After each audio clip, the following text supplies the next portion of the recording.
は高い料金は日本のものが一つで福島と言います。伝統的な高い料理はパン生地で具材のものが多くあるんですよ。そして福島とは三角形という意味で玉ねぎとひき肉とじゃがいもが入った風呂敷みたいなものです。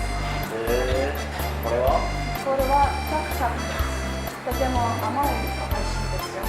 じゃあこれはマッシュポテトが入ったフィストブイという料理です。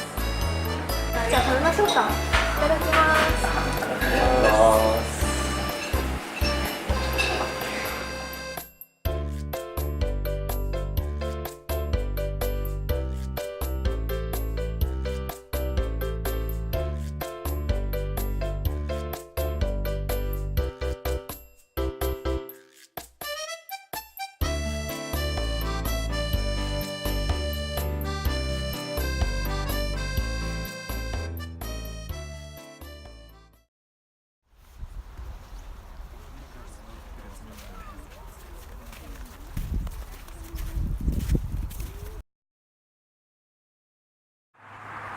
この火山アリーナが作られた経緯について教えてください。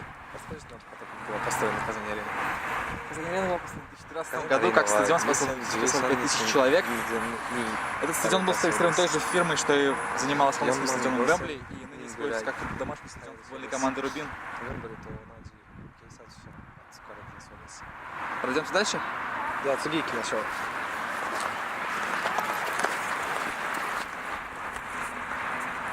他にはどのようなイベントに使われていますか？ В 2014 году здесь проходила универсиада, в 2017 Кубок Конфедерации, а в этом году этот стадион станет одним из главных на чемпионате мира по футболу 2018. Универсиаду.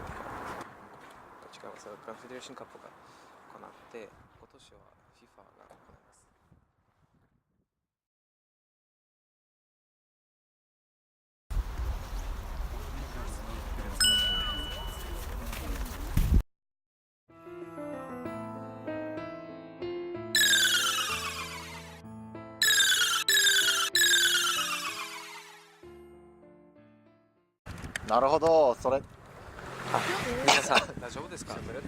傘を吹きましたか？どうしたんですか